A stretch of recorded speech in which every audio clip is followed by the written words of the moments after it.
जयाश्रितानां सकलार्तिहन्ता सद्धर्म भक्ते रमणं विधाता दाता सुखानां मनसेप्सितानां तनोतु कृष्णो किलमंगलमः।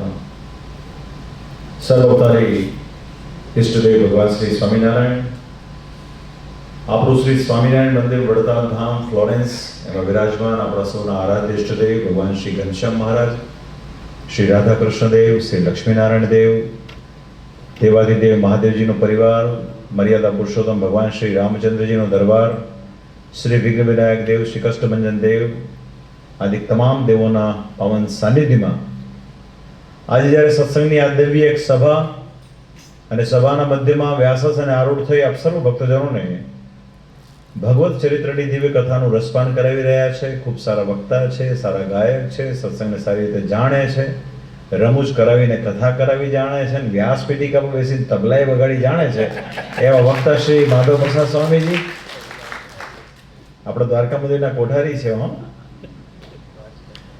તો સભામાં ઉપસ્થિત જેમના બહુ સારા પ્રયાસથી આ મંદિર સારામાં સારી રીતે ચાલી રહ્યું હોય એવા ખૂબ વિદ્વાન શાસ્ત્રી સ્વામી શ્રી પુરુષોત્તમ પ્રકાશદાસજી સ્વામી, એમના શિષ્ય ખૂબ કર્મઠ ઉત્સાહી સ્વામી શ્રી હરિચરણદાસજી સ્વામી, સભામાં ઉપસ્થિત સ્વામી શ્રી રામદાસજી સ્વામી, આપ સર્વ ભક્તજનોને જાણો છો સારી રીતે. આખા અમેરિકામાં એક દાયકા ઉપરાંતથી સતત વડતાલવાસી લક્ષ્મીનારાયણ દેવ ગાદીનું ગૌરવ વધે એના એ પ્રયાસ કરતા હોય છે. સાથોસાથ ઉપસ્થિત વેદાંત વલ્લભ સ્વામીજી છે, શ્રી ધર્માનંદન સ્વામી એમના શિષ્ય, શ્રી હરિચરણ સ્વામી, વડીલ શ્રી હરિપ્રસાદ સ્વામી આદિ તમામ સૌ સંતો અને ખાસ ફ્લોરેન્સ સત્સંગ મંડળના આગેવાન ભક્તજનો શ્રી ગોવિંદભાઈ છે, યોગેન્દ્રભાઈ છે, હર્ષદભાઈ છે, કિરણભાઈ છે, અલ્પેશભાઈ છે, નિમેશભાઈ, રાકેશભાઈ, લગભગ બધાને ઓળખીએ છીએ. તો ઉપસ્થિત આપ સર્વે ભક્તો આપ સૌને અમારા ભાવથી જય સ્વામિનારાયણ. અમે બહુ આજે હૃદયથી ધન્યવાદ આપીએ છીએ હરિચરણ સ્વામીને કે એમણે આ પ્રોગ્રામ ગોઠવાનો હોય ને તો શ્રી હરિચરણ સ્વામીના કારણે ગોઠવાનો છે. અમારા હૃદયમાં ઈચ્છા તો હતી કે ફ્લોરેન્સના ભક્તોને મળીએ, પણ સમયનું સેટિંગ નહોતું આવતું, પણ એમને સેટિંગ ગોઠવીને અહીંયા સભા ગોઠવી છે. તો એમને અમારા ખૂબ રૂડા ધન્યવાદ છે. આવ્યા, મંદિરની અંદર પ્રવેશ કર્યો, બતાવ્યું કે આવી રીતે મહાદેવજીનું મંદિરનું નિર્માણ કાર્ય ચાલી રહ્યું છે. બહુ શ્રદ્ધાથી ભક્તજનોએ એની અંદર પોતાનું દાન લખાવી એ મંદિર થઈ રહ્યું છે. આવતી સાલે મંદિરનું કાર્ય લગભગ પૂર્ણ થશે. એમાં દેવાધિદેવ મહાદેવજી વિરાજમાન થશે. અને હરિચરણ સ્વામીની અને પીપી સ્વામીની જે ઉદારતા છે એને લઈને પ્રતિવર્ષ પાટોત્સવ દરમિયાન લગભગ 20 થી 25 જેટલા સંતોની ઉપસ્થિતિ હોય છે. તો આવા ઉદાર સંતોને લઈને આ સત્સંગ વૃદ્ધિને પામી રહ્યો છે. માટે સંતોને હું આજે ખરેખર ખૂબ ખૂબ ધન્યવાદ આપું છું. બાકી અમેરિકામાં આટલા સંતો હોય એ બહુ આશ્ચર્યની વાત કહેવાય. પણ આ સત્સંગ આપ સૌ જાણો છો, ભગવાન સ્વામિનારાયણે જ્યારે આ સત્સંગની સ્થાપના કરી, પોતે લગભગ આખું ગુજરાત એને પોતાની કર્મભૂમિ બનાવી મહારાજે. મોટાભાગે ગઢપુર રહ્યા, પણ એની સાથોસાથ સૌરાષ્ટ્ર હોય, કચ્છ હોય, કાઠિયાવાડ હોય, સોરઠ પ્રદેશ હોય કે પછી કાનમ હોય, વાકડ હોય કે ચરોતર ગુજરાત હોય, આ બધા જ પ્રદેશોમાં શ્રી હરિએ સતત વિચરણ કર્યું છે, સખત વિચરણ કર્યું છે. પોતાની સાથે 500 પરમહંસો અને એની પરંપરાના સંતો. સત્સંગનો ઇતિહાસ એવું કહે છે કે 2000 કરતા પણ સંતો મહારાજની સાથે હતા. એ પછી ઉત્તર ગુજરાત હોય કે દક્ષિણ ગુજરાત હોય, બધા જ પ્રદેશોમાં મહારાજ ફેર્યા છે. લક્ષ્ય એક જ છે કે ઘોર કળીકાળમાં જીવાત્માનું શ્રેષ્ઠ કલ્યાણ કેમ થાય, અને એના પ્રયાસ રૂપે ભગવાન શ્રી હરિ પોતે વિચરણ કર્યું છે. સાથોસાથ સંતોને ભક્તોને જમાડ્યા, રમાડ્યા, લાડ લડાવ્યા. એમ કરાવતા હતા કે શ્રી હરિ આ સત્સંગની સ્થાપના કરી છે. પોતે સંતના રૂપમાં પ્રગટ્યા છે અને વચનામૃતમાં પોતાનો મત કહ્યો કે ભગવાન પૃથ્વીને વિશે યા તો રાજા રૂપે પ્રગટ થાય છે અને યા તો સંતના રૂપમાં પ્રગટ થાય છે. જ્યારે રાજા રૂપે પ્રગટ થાય છે ત્યારે 39 લક્ષણો યુક્ત હોય છે. એ સામ, દામ, દંડ અને ભેદ રીતે વર્તતા હોય છે. એમની રીત જુદી હોય છે. પણ જ્યારે સાધુના રૂપમાં પ્રગટે છે ત્યારે અતિશય અહિંસામય વર્તે છે. એ 30 લક્ષણે યુક્ત હોય છે, જે શ્રીમદ ભાગવતજીના એકાદશ સ્કંદની અંદર એનું વર્ણન છે. તો ભગવાન આ વખતે સંતના રૂપમાં પ્રગટ્યા છે. નંબર 1. નંબર 2, પોતે બ્રાહ્મણ કુળની અંદર જન્મ ધારણ કર્યો છે. કારણ કે વેદોનો મત છે કે જે બ્રાહ્મણ કુળના હોય એ જ બાકીના ત્રણેય વર્ણને ભક્તોને મંત્ર આપી શકે. હવે સંપ્રદાય એને કહેવાય કે જેમાં વૈદિક મંત્રનું પ્રાવધાન હોય, એને સંપ્રદાય કહેવાય, એને વૈદિક સંપ્રદાય કહેવાય. એટલા માટે ભગવાન શ્રી હરિ પોતે બ્રાહ્મણ કુળમાં જન્મ્યા છે, સંતના રૂપમાં પ્રગટ્યા, સમગ્ર સત્સંગનું સંવર્ધન કર્યું, 2 દેશ ગાદીનો વિભાગ કર્યો, 6 જેટલા મોટા મંદિરોના નિર્માણ કરાવ્યા, વડતાલમાં રહીને સર્વ ભક્તોના હિત માટે શ્રી શિક્ષાપત્રીનું લેખન કાર્ય કર્યું, અને તત્પશ્ચાત ભવિષ્યમાં સંપ્રદાયની પરંપરા અક્ષુણ રહે એના માટે આચાર્ય પદનું સ્થાપન કર્યું. પણ પૂર્વે મહારાજે જ્યારે વડતાલનું મંદિર નિર્માણ થયું એના 1 વર્ષ પછીનો જ્યારે ઉત્સવ આવવાનો હતો એ પૂર્વે મહારાજે સંતોની સાથે બેઠક કરી છે, અને તમામ સંતોએ મહારાજને વિનંતી કરી કે મહારાજ તમે ભવિષ્યની પરંપરાને ધ્યાનમાં રાખીને કશું કંઈક કરો. ત્યારે શ્રી હરિએ કહ્યું કે અમે તો સંત છીએ અને અમે એવું ઈચ્છીએ છીએ કે અમારી પછી જે સંપ્રદાયના વડીલ સંત હોય એ જવાબદારી સંભાળે. ત્યારે સદગુરુ શ્રી મુક્તાનંદ સ્વામી આદિ મહાન મહાન નંદ સંતોની પરંપરાના સંતોએ મહારાજને વિનંતી કરી કે મહારાજ તમે તો અનંત કોટી બ્રહ્માંડના ધણી પુરુષોત્તમ નારાયણ છો અને અમે સંત છીએ, સ્ત્રી ધનના ત્યાગી છીએ, માટે આ જવાબદારીથી અમને મુક્ત કરો. પણ તમે જે નિર્ધાર કર્યો છે એ પ્રમાણે સત્સંગની અંદર આગળ પરંપરા ચલાવો. ત્યારે શ્રી હરિએ બધા જ સંતોનો મત લઈ અને મહારાજે પછી પોતાના જ કુળની અંદર આચાર્ય પદ સ્થાપ્યું છે. વિચાર કરો, 200 વર્ષ પહેલા. આજે પણ આપણે બધા અતિશય ભાવનાત્મક થઈ જતા હોઈએ છીએ, ઘેલા થઈ જતા હોઈએ છીએ. કોઈ પણ વસ્તુનો નિયમ નિશ્ચય કાંઈ નહીં, ચાલો ભાઈ જગ્યા છે લઈ લો મંદિર કરી નાખો, એના કઈ રૂલ્સ રેગ્યુલેશન બાયલોઝ ભાઈ પછી જોયું જશે, દેખા જાય કરી નાખો. ત્યારે સ્વામિનારાયણ ભગવાનનું કામ કેવું ચોક્કસ કે એ જમાનામાં જે આચાર્ય પદ સ્થાપન કરવાનું હતું એના માટે દેશ વિભાગનો લેખ નામનો એક ડોક્યુમેન્ટ તૈયાર કરાવાયો અને એમાં તમામ સંતોની સાઇન કરાવવામાં આવી. અને મહારાજે દેશ વિભાગના લેખમાં સ્પષ્ટ આજ્ઞાઓ કરી. સમગ્ર ભારતના દેશના નકશાને 2 વિભાગમાં વહેંચવામાં આવ્યો છે. આમ દ્વારકા અને આમ કલકત્તા સુધીની કાલ્પનિક રેખા ખેંચવામાં આવી છે, અને ઉપરનો ભાગ એ ઉત્તર વિભાગ, નીચેનો દક્ષિણ વિભાગ. અને પોતે જે 6 મંદિરોના નિર્માણ કરાવ્યા હતા એમાં 2 મંદિરો ઉત્તર વિભાગમાં આવ્યા, 4 મંદિરો દક્ષિણ વિભાગમાં આવ્યા.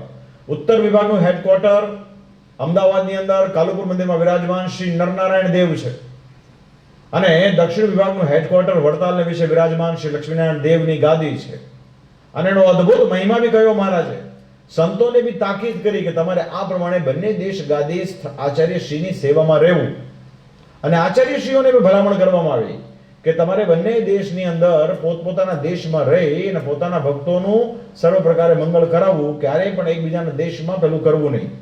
એની આખી સિસ્ટમ કરેલી છે કે અમારા આશ્રિત હોય, ઉત્તર દેશમાં રહેતા હોય, ત્યાં જે કાંઈ કૃષિ કામ કરતા હોય કે વ્યાપાર કરતા હોય કે જે કંઈ કરતા હોય એમની જે ઉપજ થાય એનો 10મો 20મો ભાગ એમણે તે દેશના દેવના અર્થે એમણે જમા કરાવવો.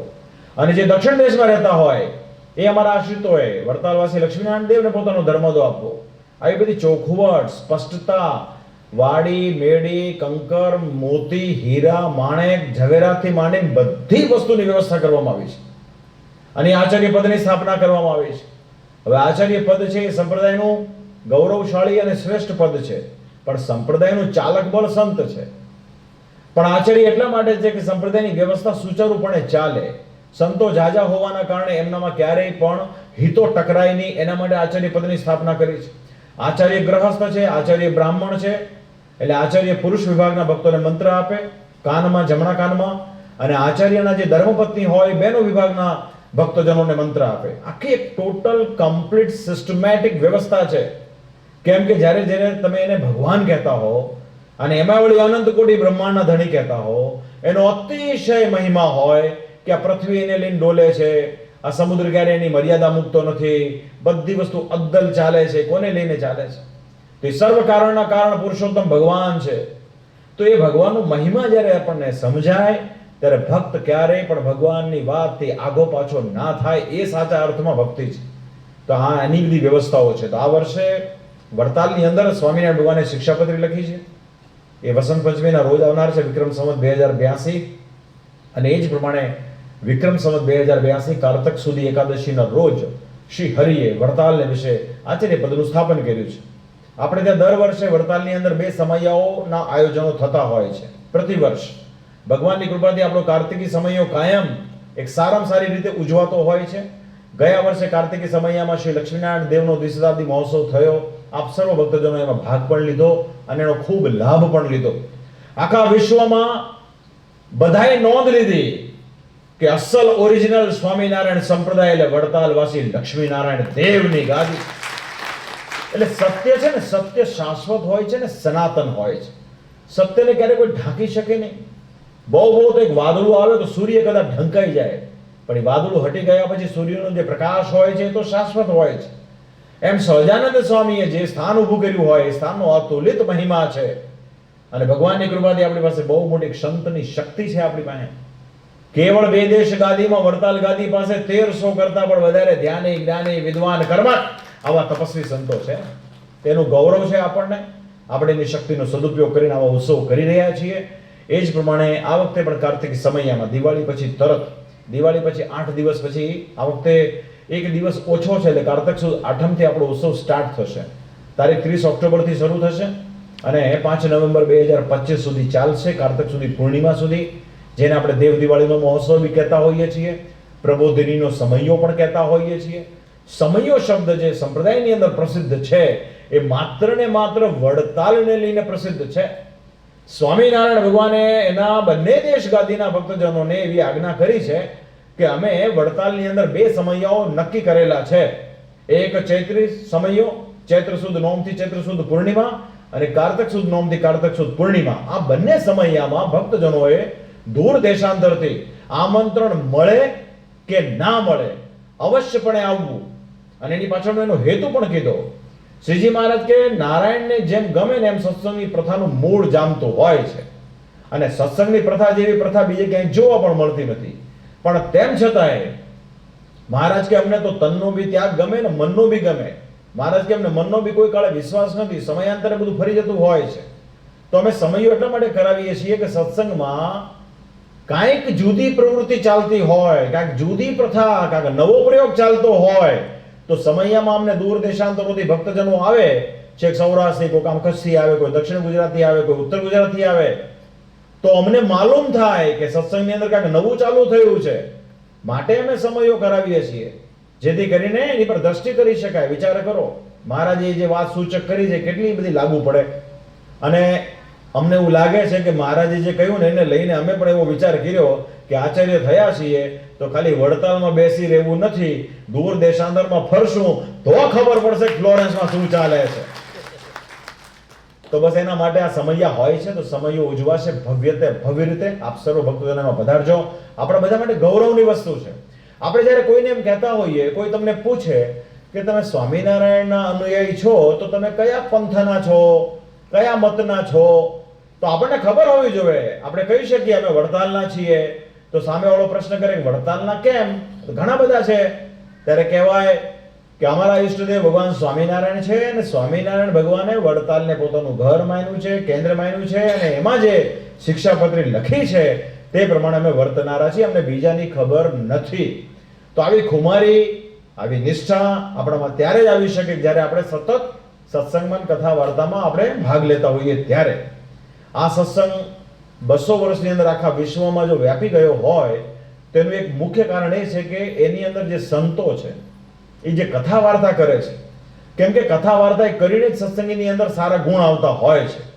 તો આજે ભગવાનની કૃપાથી મહારાજ, એની પરંપરાના પરમહંસો, એની પરંપરાના સંતો દિવસ રાત એક કરી, રાત્રિ દાડો એક કરી અને ગામડે ગામડે, શહેરે શહેરે, નગરે નગરે, પરદેશે જઈને કથા વાર્તા કરાવે. તો કથા વાર્તા બહુ ઇમ્પોર્ટન્ટ છે. કારણ કે માણસનો સ્વભાવનું કઈ ઠેકાણું નહીં. સવારે વાંચેલું અખબાર સાંજે વાસી થઈ જતું હોય છે. ગમે એટલી કથા વાંચો, 5 દાડાનો ગેપ પડે ને એટલે આમાં જાતના વિચારો આવે. એટલે કથા વાર્તા સાંભળવી અતિ આવશ્યક છે. અને કથા વાર્તા કોની થાય? તો ભગવાનની થાય. જ્યારે આપણે વક્તા મહોદયને વ્યાસ સ્વરૂપ કહેતા હોઈએ તો એ વક્તા મહોદયે પણ વ્યાસજીનું જે વચન હોય એ જ લાવવું પડે.